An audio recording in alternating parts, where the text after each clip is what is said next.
I am Charles Ennis, the Minister Emeritus of the Unitarian Church of Montreal. I have been a minister here since leaving Evanston in the summer of 1977. I would dearly love to be with you, to see familiar faces, familiar scenes, to be once more in your striking spiritual home.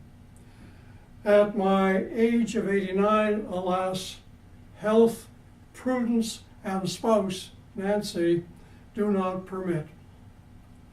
I have been asked to round out the story of the civil rights actions we undertook in those days from 1966 to 1977. I want to add to the memories we celebrate. First, however, I want to say where I was coming from and where I thought I was going to. I was coming from a land that is almost a blank spot for many Americans, that blank spot on the map between the northern border of the United States and the North Pole, filled by one word, Canada.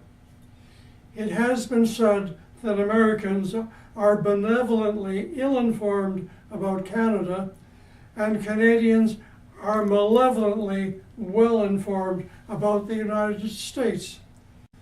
I came to Evanston because I wanted to see what the future looked like. The Montreal urban area, where I served a suburban church for 8 years, now has a population of 1.8 million. By comparison, the population of Greater Chicago is 9.5 million. Two realities about the Evanston situation intrigued me: the large Unitarian building on Ridge Avenue and relations between the white and black communities. I had been heavily involved in relations between the English-speaking and French-speaking communities in Montreal. I wanted to experience how black and white in America were dealing with their relationships. I was driven around Evanston to Church and Dodge and other neighborhoods. And then I was asked if there was anything else I wanted to see. I asked to see the Evanston City Planning Department. I took in maps showing zoning, racial composition, and income distribution in Evanston. I took away with me a large map of the city, about a square yard, showing every last lane and garage. 2.5 years later, I used that map like a military map to plan the routes and destinations of the open housing marches of 1968. I arrived in Nancy with our two small children, Sandy and Tim, on April Fool's Day, 1966. I have often wondered if there was something prophetic about that date. We wanted to live in an integrated neighborhood, so we bought a house in the Dewey Community Conference area on Davis Street, the first house in the R2 housing zone, which was mostly black. To the east, all our neighbors were white. To the west, except for the first two houses, all our neighbors were black. Across the street to the west, one Sunday morning I was surprised to see black people in the park dressed all in whites playing cricket. Our daughter Sandy began in grade 1 at Dewey School. She was one of 4 white children in a class of 20, most of whom were black. A few months later, all the black children in the R2 zone were bused around Evanston to what had been all white schools. 3 doors to the west of our home, all the children were so bused. Our children just missed being part of the busing program to integrate a white school. In the mid-60s, our congregation was very much involved in the campaign for fair housing in Evanston. With a coalition of like-minded folk in Evanston, we fought the insidious practice among realtors of restricting the availability of housing for blacks thus preserving all-white neighborhoods. By 1967, we had managed to get the City Council to consider legislation with a strong mandate to curb discrimination among realtors, but they would not move to pass it. However, the events of the times forced their hand. On Thursday, April 4, 1968, Martin Luther King Jr. was assassinated. Two young black men in the Evanston community, Carl Ledford and Tony Jackson, went to City Manager Wayne Anderson and asked for permission to hold a memorial for Dr. King.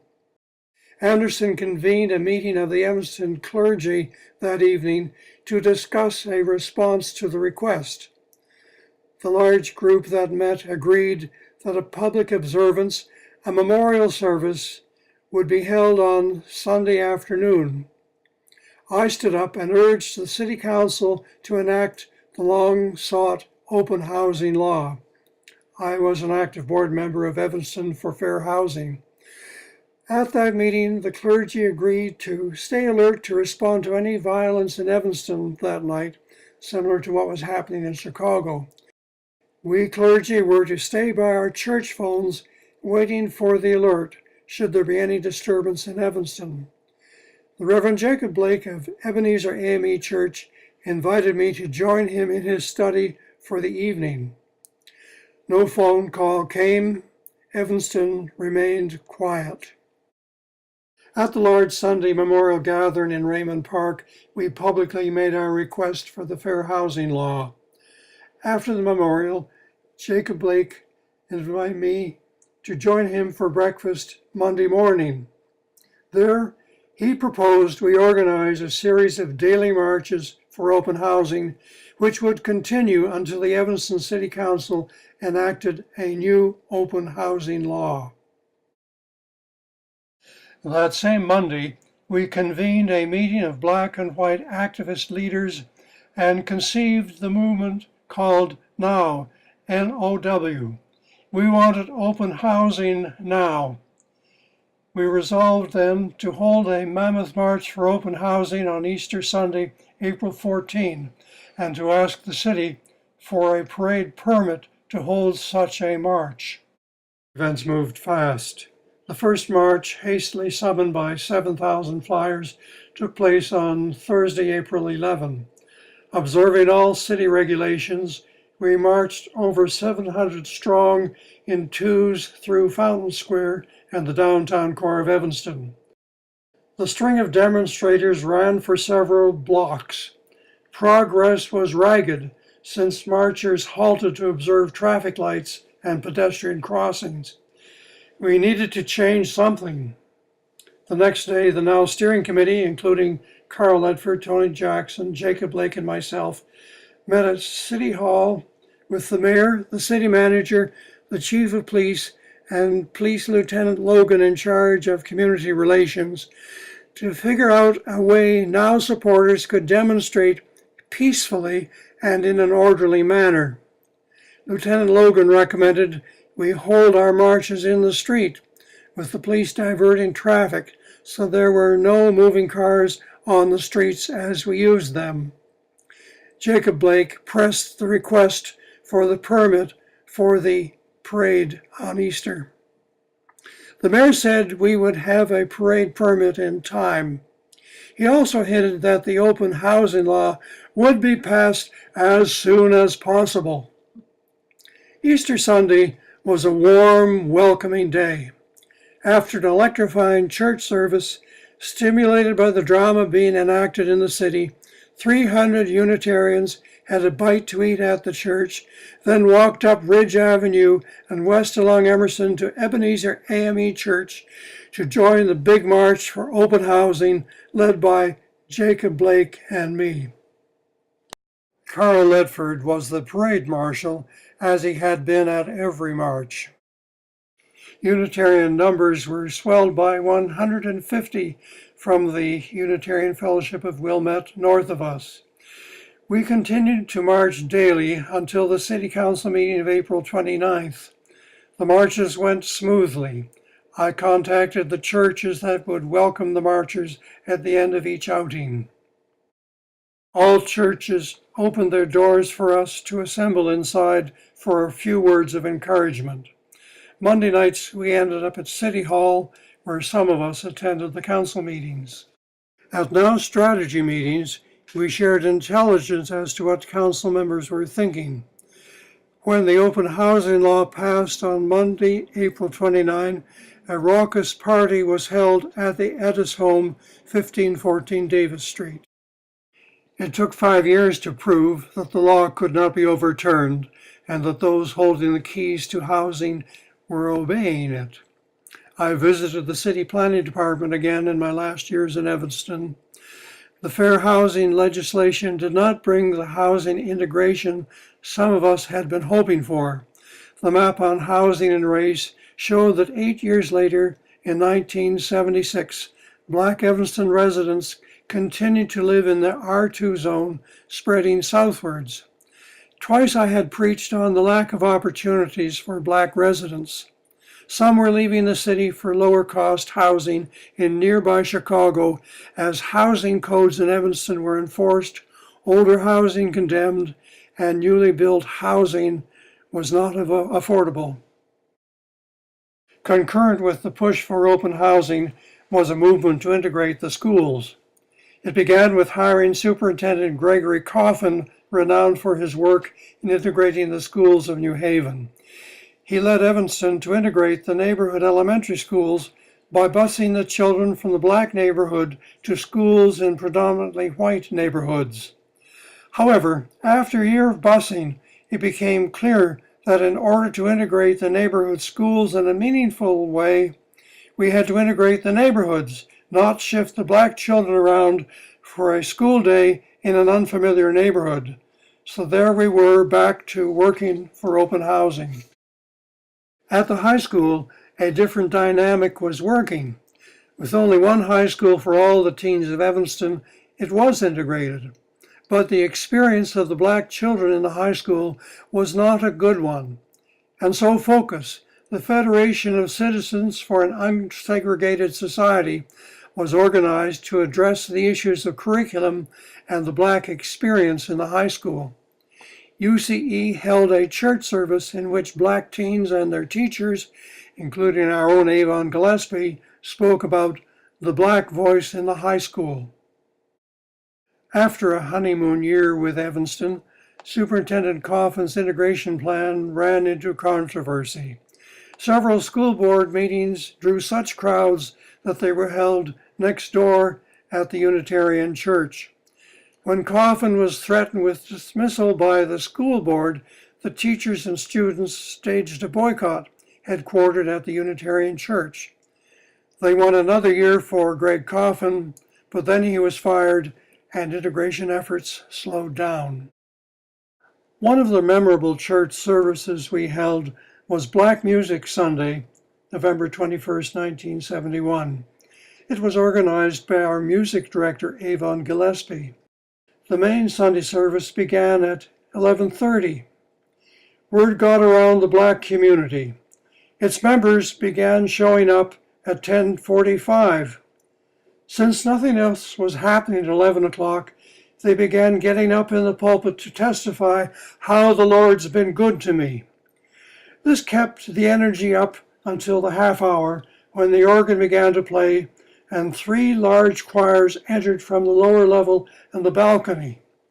From the balcony came Spirit of Soul from the Evanston Township High School, a group of 25 Black and white students led by our music director, Avon Gillespie. They processed down the center aisle and took their place in front of the congregation. The Northwestern Black Choir, 35 in number, followed them to the front. Then, up from the lower level, came the seemingly endless procession of 150 Black students from the University of Illinois Champaign-Urbana, led by their music director, Robert Ray. Ray had been an active member of UCE. They had come that morning in chartered buses. We more than rocked that morning. We levitated the whole building. The children were with us for the whole experience. We were not ready to stop at 12:30.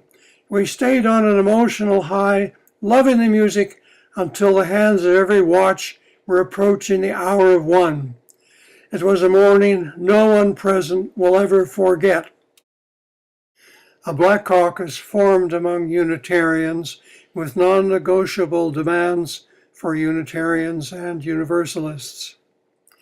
In 1969 at Cleveland, its delegates presented the General Assembly of the UUA with its demands for $1 million a year for 4 years, the money to be spent by them as they decided for black advancement. The Evanston delegates voted the money, as did the GA. The next year at the General Assembly, tempers flared as funding for black affairs began to dry up due to a very tight UUA budget. Ultimately, as in other communities, the Black Power movement broke the coalition of black and white together as black people caucused among themselves as to what they wanted and demanded it. We lived in turbulent times. The increasingly unpopular Vietnam War dragged on. The draft was in full flow. Young men burned their draft cards. Baby boomers hit post-war society in a tidal wave. The North Shore Coalition to End the War in Vietnam was formed. The Social Responsibility Group of the church joined it. Church members joined in protest marches. We opened the church to its speakers, such people as Senator Wayne Morse and CBS News journalist David Schoenbrunn, drawing evening crowds of 500 people. A North Shore branch of clergy and laity concerned about the war was formed. For month after month, it held a vigil every Saturday outside Wilmette's post office to protest the war. Edgar Pera, the minister of the Wilmette Unitarian Fellowship, often joined me. We're on the left in the photo. Several of us went to Washington to meet with Illinois Senator Percy about the war. In 1969, at First United Methodist, I took part in a service of prophecy for Americans, led by a variety of clergy opposing the war. The service was part of the movement for a Vietnam moratorium. That same year, I organized a workshop on draft counseling for clergy on the North Shore, which was widely attended. I counseled several young men who were opposed to serving in the military. All of them, so far as I know, were able to stay in the country and out of the Army and out of jail. On the campus of Kent State University on May 4, 1970, at an anti-war demonstration, the Ohio National Guard fired 67 rounds of ammunition at innocent college students protesting the war, killing 4 and wounding 9. The news was electrifying. Many in the congregation had children attending college. Those children could have been theirs. Such were the times. Army spies, underemployed in Europe, returned to the States to spy at home. The church came under scrutiny because we frequently rented to anti-Vietnam War groups. Businessmen for Peace and Veterans for Peace were monitored by the Army. A carload of Unitarians driving together to a peace march in 1969 became the subject of Army interest. In 1971, Daniel Ellsberg, a former Marine Corps commander and Rand Corporation analyst, gave the New York Times a copy of 43 volumes of what became known as the Pentagon Papers, a full analysis of the Vietnam War. The Times published excerpts from them. Unitarian Senator Michael Gravel recorded all 4,100 pages in the minutes of the Senate Subcommittee on Public Buildings and Grounds, thereby putting the Pentagon Papers in the public domain. He then went looking for a publisher who would print the papers in their entirety. Everyone turned him down until he went to the Beacon Press, the Unitarian publisher. He was referred to UUA President Robert West. West could not turn him down. It was our potato. I attended our farewell service with no regrets. The church had gone through some difficult times of soul searching. The Vietnam War ended. Black Power called members of our church who were black to add their power to their black communities. The struggles we had been through left us played out. We turned inward. There followed a process of defining what we wanted as a religious community. The building mortgage was paid off. We began to fix the flaws in the building, the floor which continually got repainted and scratched, the glass slits on the side walls that split and leaked, the lower level that was looking dumpy. We beautified our space with new doors, stained glass, and a terrazzo floor. We found new energy. Finances looked up. We hired a new music director, David Larson. The church blossomed and grew. We employed a new religious education director, Carolyn Buss, who decided eventually to earn her ministerial credentials to become our first minister of religious education. I felt I had solved whatever problems the church had at my coming. All was going well. I did not know what more I could do except keep the church going. Meanwhile, the Unitarian Church of Montreal, which I had long wanted to serve, was in crisis. Its members were leaving Quebec in droves because of Quebec's quiet revolution. The church was living on its capital and close to bankruptcy. I felt called to return to Montreal to work with my fellow Canadians there to shore up that arm of our faith. I felt I had proven myself in Evanston in spite of my shortcomings. The Evanston Church had come through with flying colors. I could take my leave with a good heart and wish them well.